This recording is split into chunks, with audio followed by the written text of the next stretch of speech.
சாய்நாதனே போற்றி. வாழ்க வையகம், வாழ்க வளமுடன். அனைத்து உறவுகளுக்கும் இனிய வணக்கம். நாம் இந்த பதிவில் பெயர்ச்சியாகும் செவ்வாய் பகவானால் ராசிக்காரர்களுக்கு ஏற்படும் சுப மற்றும் அசுப பலன்கள் என்ன என்பதனையும், அசுப பலன்கள் ஏற்படுமாயின் ராசிக்காரர்கள் செய்ய வேண்டிய பரிகாரங்கள் என்னென்ன, வழிபட வேண்டிய தெய்வம் யார் என்பதனை பற்றியும் விரிவாக காண்போம். உங்கள் வாழ்வில் வளமும் நலமும் செல்வ செழிப்பும் பெற்று வாழ்வில் உயரிய நிலையை அடைய எல்லாம் வல்ல இறைவனை வேண்டி விரும்பி கேட்டுக்கொள்கிறேன். செவ்வாய் பகவான் சகோதரக்காரகன் ஆவார். சிவப்பு நிறத்தின் அதிபதி, ஆண் கிரகம், அதிலும் தைரியமான கிரகம். செவ்வாய் துடிப்பானவர், இளமையானவர், இள ரத்தம், வீரமான கோபமான இளைஞனை போன்றவர். எதற்கும் பயப்பட மாட்டார், துடிப்பானவர். தைரியத்தையும் வீரத்தையும் குறிப்பவர் செவ்வாய் பகவான். இவர் கிரகங்களின் தளபதியாக கருதப்படுகிறார். செவ்வாய் பகவான் மேசம் மற்றும் விருச்சிக ராசிகளின் அதிபதியாக உள்ளார். ஒருவருடைய ஜாதகத்தில் செவ்வாய் சுபஸ்தானத்தில் இருந்தால் அந்த நபர் வீரம், தைரியம், ஆற்றல் மற்றும் சக்தி வாய்ந்தவராக இருக்கிறார். அனைத்து கிரகங்களும் ஒரு குறிப்பிட்ட காலத்தில் தங்கள் ராசியை மாற்றுகின்றன. இவற்றின் தாக்கம் அனைத்து ராசிகளிலும் காணப்படும். செவ்வாய் பெயர்ச்சியும் அனைத்து ராசிக்காரர்களின் வாழ்விலும் ஒரு குறிப்பிடத்தக்க தாக்கத்தை ஏற்படுத்தும். இந்த வருடம் ஜூன் 1ஆம் தேதி சனிக்கிழமை அன்று செவ்வாய் பகவான் தனது சொந்த ராசியான மேசத்தில் பயிற்சியாக உள்ளார். செவ்வாய் கிரகத்தின் இந்த பயிற்சியானது மாலை 3:39 நடைபெறும். செவ்வாய் பகவான் ஜூன் 1 முதல் ஜூலை 12 வரை மேசராசியில் இருப்பார். மேசத்தில் ஏற்படும் செவ்வாய் பயிற்சியானது ருச்சக ராஜயோகத்தை உருவாக்கும். இதனால் சில ராசிக்காரர்களுக்கு அற்புதமான நற்பலன்கள் கிடைக்கும். செவ்வாய் பகவான் மகர ராசியில் அல்லது அதன் சொந்த ராசியான மேசம் அல்லது விருச்சகத்தில் இருக்கும்போது இந்த ருச்சக ராஜயோகம் உருவாகிறது. இந்த அற்புதமான சேர்க்கை ஏற்படும் போது அதன் செல்வாக்கின் கீழ் உள்ள ராசிக்காரர்கள் மிகவும் தைரியமாக, துணிச்சலாக மாறுகிறார்கள். சமூகத்தில் அவர்களின் கௌரவம் அதிகரிக்கிறது. பணிபுரியும் இடத்தில் தனி மரியாதை கிடைக்கிறது. இனி செவ்வாய் பெயர்ச்சியால் ஏற்படவுள்ள ருச்சக ராஜயோகத்தால் அதிகப்படியான நல்ல பலன்களை அடைய உள்ள ராசிகளை பற்றி காண்போம். எந்த ஒரு காரியத்தையும் நிதானமாக செய்து முடிக்கும் ரிஷபராசி அன்பர்களே, இந்த செவ்வாய் பெயர்ச்சியின் போது பணவரத்து அதிகமாகவே இருக்கும். உங்களது கருத்துக்கு மற்றவர்களிடம் வரவேற்பு இருக்கும். எதிர்ப்புகள் விலகும். தடைப்பட்ட காரியங்களை மீண்டும் செய்து முடிக்க தேவையான முயற்சிகளை மேற்கொள்வீர்கள். மனதில் புதிய உற்சாகமும் தைரியமும் உண்டாகும். வசதிகளுக்கு குறைவு இருக்காது. தொழில் வியாபாரத்தில் இருந்த போட்டிகள் குறையும். புதிய ஆர்டர்கள் பெறுவதில் சிந்தனை செலுத்துவீர்கள். உத்தியோகத்தில் இருப்பவர்களுக்கு வேலை செய்யும் இடத்தில் இருந்த பிரச்சனைகள் குறையும். அலுவலகம் தொடர்பான பயணம் செல்ல வேண்டி இருக்கலாம். குடும்பத்தில் இருந்து வந்த பிரச்சனைகள் குறையும். கணவன் மனைவிக்கு இடையே இருந்து வந்த மனக்கசப்பு மாறும். குழந்தைகள் நலனில் அக்கறை செலுத்துவீர்கள். புதிய நண்பர்களின் சேர்க்கை, அவரால் உதவிகள் உண்டாகும். சுப விரய செலவுகள் அதிகரிக்கும். பெண்களுக்கு தடைப்பட்ட காரியங்களை செய்து முடிக்க மீண்டும் முயற்சிகள் மேற்கொள்வீர்கள். உற்சாகம் உண்டாகும். கலைத்துறையினரை பொறுத்தவரை எந்த விவகாரத்தில் சிக்கினாலும் சாமர்த்தியமாக மற்றவரை முன்னிறுத்தி தான் தப்பித்துக் கொள்ள வேண்டி வரும்.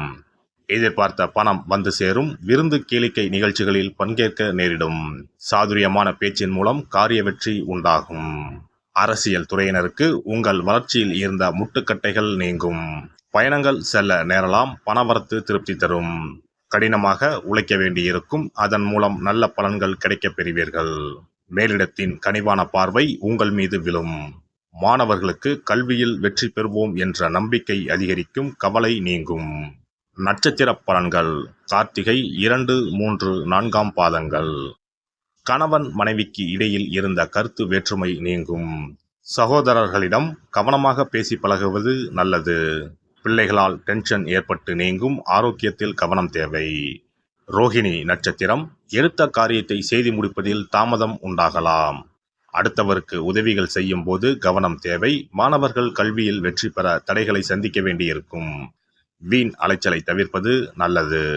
மிருகசிரிஷம் 1, 2ஆம் பாதங்கள். எண்ணியதை எப்பாடு பட்டாவது செயல்படுத்த வேண்டும் என்று செயல்படுவீர்கள். கோபத்தை குறைத்துக் கொள்வது நல்லது. வீண்பகை உண்டாகலாம். எனவே கவனமாக செயல்படுவது நல்லது. அடுத்தவரின் செயல்கள் உங்கள் கோபத்தை தூண்டுவதாக இருக்கலாம். அனுசரித்து செல்வது நன்மை தரும். நவ கிரகத்தில் சுக்கிரனுக்கு வெண்மொச்சை சுண்டல் நைவேத்தியம் செய்து வழிபாடு செய்ய பணத்தட்டுப்பாடு நீங்கும், குடும்பத்தில் மகிழ்ச்சி நிலவும். நவ கிரகங்களில் சூரியனுக்கு அடுத்தபடியாக செயல் ஆற்றல் உள்ள கிரகம் செவ்வாய். ஆளுமை திறன், ஆற்றல், வீரம், அதிகாரம் செய்தல், வளைந்து கொடுக்காத தன்மை, தர்மம், நீதி, நேர்மை, நியாயம் போன்ற அம்சங்கள் கொண்ட கிரகம் செவ்வாய். செவ்வாய் பலமாக இருந்து நல்ல ஆதிபத்தியம் பெற்று அவரது தசை நடக்குமானால் சகோதர சகோதரிகள் மூலம் பெரும் அனுகூலம் ஏற்படும். பெரிய பதவிகளில் உள்ளவர்கள், தொழில் அதிபர்களின் தொடர்பு கிடைத்து அதன் மூலம் முன்னேற்றம் உண்டாகும். பலமற்ற ஆதிபத்தியம் பெற்று தசை நடக்குமானால் கீழே விழுவதும் அடிபடவும் நேரிடும். வாகன விபத்துக்களை சந்திக்க நேரிடும். இரத்த காயங்கள், வெட்டுக்காயங்கள், இரத்த சம்பந்தமான நோய், சித்தப்பிரமை, தலையில் அடிபடுதல் போன்றவற்றை ஏற்படுத்துவார் செவ்வாய் பகவான். வீண் வழக்குகள், சண்டை சச்சரவுகள், மறைமுக நேர்முக எதிரிகள், பொருள் களவு போகுதல், செய்தொழில் வியாபாரத்தில் திடீரென்று பெருத்த நஷ்டம், அரசாங்க கெடுபிடி, பதவி இறக்கம், மறைந்து வாழும் சூழ்நிலை என்று பலவகை இன்னல்களை உருவாக்குவார். செவ்வாய் முதலான தோஷங்கள் அனைத்தும் நீங்க அவரின் அருளை முழுவதும் பெற செவ்வாய்க்குரிய அதிதேவதையான முருகனை வழிபடுவதும், கோதுமை ரொட்டி, வெள்ளை எள் கலந்த இனிப்பு பலகாரங்கள், துவரை போன்றவற்றை ஏழைகளுக்கு தானம் கொடுப்பதும் நல்லது. செவ்வாய் கிழமைகளில் விரதம் இருந்து செவ்வாய் பகவானுக்கு விளக்கேற்றுவது, சஷ்டி விரதம், கிருத்திகை விரதம் மேற்கொள்வது, தினமும் கந்த சஷ்டி கவசம் படிப்பது நல்லது. மேலும் செவ்வாய்க்குரிய கல்லான பவளக்கல்லை மோதிரத்தில் பதித்து அணிவது, சிவப்பு நிற ஆடையை அணிந்து கொள்வது, செப்பு பாத்திரங்களை உபயோகிப்பது போன்றவற்றால் செவ்வாயால் உண்டாகக்கூடிய தோஷங்கள் குறையும். செவ்வாய் பகவானுக்கு செய்யும் பரிகாரங்கள் அனைத்தும் முருகனுக்கு உகந்தது என்பதால் முருகனின் திருவருளும் கிட்டும். திருமண வாழ்க்கையில் செவ்வாய் பகவானுக்கு முக்கிய பங்கு உண்டு. திருமணத்துக்கு வரன் பார்க்கும்போது பிள்ளைக்கோ அல்லது பெண்ணுக்கோ செவ்வாய் தோஷம் இருக்கிறதா என்றுதான் முதலில் கேட்பார்கள். அந்த அளவுக்கு செவ்வாய் தோஷம் மிகவும் முக்கியமானதாக பார்க்கப்படுகிறது. ஒருவரின் ஜனன ஜாதகத்தில் லக்னம், சந்திரன், சுக்கிரன் ஆகியோருக்கும் செவ்வாய் இருக்கும் இடத்திற்கும் உள்ள தொடர்பை கொண்டுதான் செவ்வாய் தோஷம் ஒருவரின் ஜாதகத்தில் எந்த அளவுக்கு வலிமையாக இருக்கிறது என்பதை கணிக்க முடியும். செவ்வாய் தோஷம் இருக்கிறது என்றால் நம்பிக்கையோடு மிக எளிய பரிகாரங்களை செய்வதன் மூலம் தோஷ நிவர்த்தி பெறலாம். செவ்வாய் தோஷம் என்பது திருமண தடையை ஏற்படுத்துவது மட்டுமல்லாமல் மேலும் பல இடையூறுகளையும் ஏற்படுத்தும். எனவே செவ்வாய் பகவானை செவ்வாய் தோறும் செவ்வாய் ஹோரையில் வழிபடுவதும், செவ்வாய்க்குரிய கடவுளான முருகப்பெருமானை 9 நெய் தீபம் ஏற்றி வழிபடுவதும் செவ்வாய் தோஷத்தினால் ஏற்படக்கூடிய அசுப பலன்களின் தாக்கத்தை பெரிதும் குறைக்கும் என்பது ஐதீகம். செவ்வாய் தோஷம் ஒருவருக்கு இருந்து ஒருவருக்கு இல்லை என்றால் திருமணம் செய்யக்கூடாது என்பது சாஸ்திரம். இருவருக்கும் இந்த தோஷம் இருந்தால் திருமணம் செய்து வைக்கலாம் என்று சிலர் சொல்வார்கள். ஆனால் பொதுவாக தோஷம் ஒருவருக்கு இருந்தாலும் சரி அல்லது இருவருக்குமே இருந்தாலும் சரி, தக்க ஜோதிடர்களை ஆலோசித்து முறைப்படி பரிகாரங்கள் செய்வதுதான் சரி. செவ்வாய் தோஷத்தால் திருமண தடை உள்ளவர்கள் வைத்தீஸ்வரன் கோவிலுக்கு வந்து அரச மரத்தடி விநாயகர் ஆதி வைத்தியநாதரை வழிபட்டு ஆலமரத்தை சுற்றி வர வேண்டும்.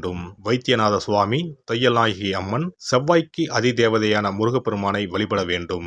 சன்னதியில் உள்ள செவ்வாய் பகவானுக்கு சிகப்பு வஸ்திரம் சாத்தி அபிஷேகம் செய்து பரிகாரம் செய்ய தடைகள் நீங்கும்.